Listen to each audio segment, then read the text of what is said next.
दल अब कांग्रेस का ये कैरेक्टर समझने लगे हैं। इंडी वालों को ये एहसास हो रहा है कि जिस वोट बैंक को उन्होंने कांग्रेस से छीना है, अब कांग्रेस उसे वापस पाने में जुटी है।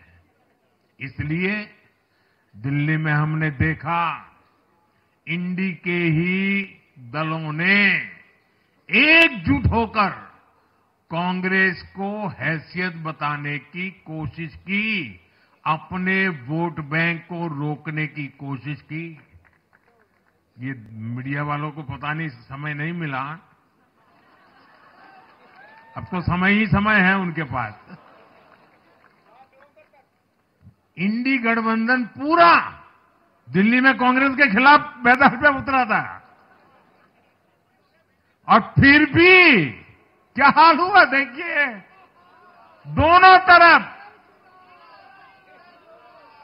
साथियों, वो कांग्रेस को रोकने में तो सफल रहे, लेकिन आपदा को बचाने में कामयाब नहीं हो पाए। साथियों, कांग्रेस का हाथ थामने वाले इसलिए भी बर्बाद हो रहे हैं क्योंकि आज कांग्रेस वो कांग्रेस नहीं है जो आजादी के आंदोलन के समय थी, जो आजादी के बाद कुछ दशकों तक थी।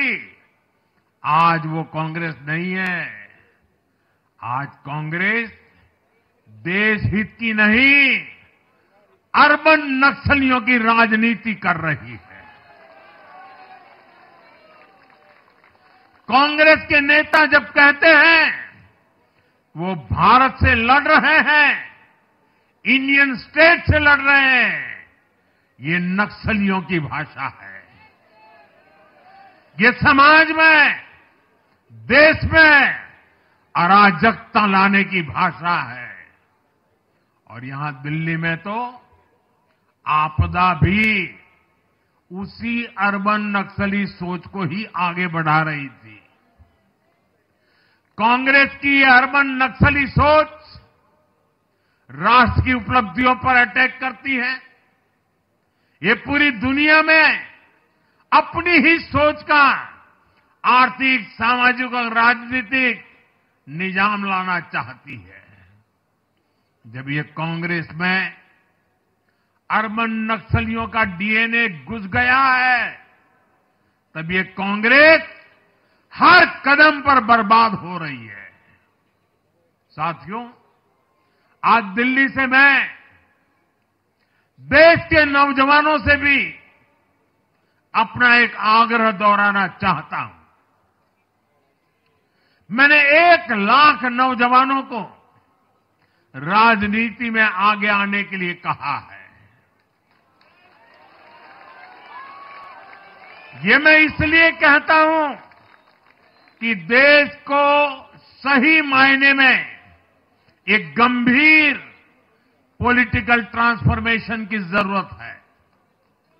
विकसित भारत को नई प्राण शक्ति की जरूरत है।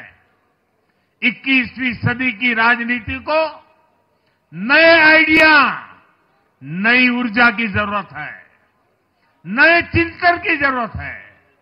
ये मैं इसलिए भी कह रहा हूं क्योंकि अगर अच्छे नौजवान बेटे बेटियां राजनीति में नहीं आएंगे तो ऐसे लोग राजनीति पर कब्जा कर लेंगे जो राजनीति में नहीं आने चाहिए।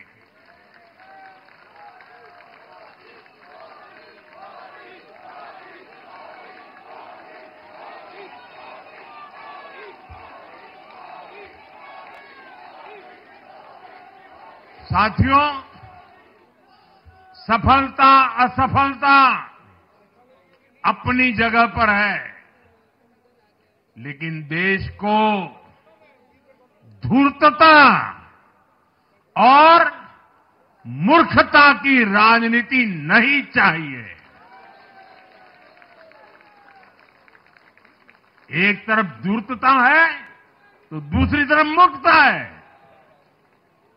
देश का तेजस्वी युवा अगर राजनीति में नहीं आएगा तो देश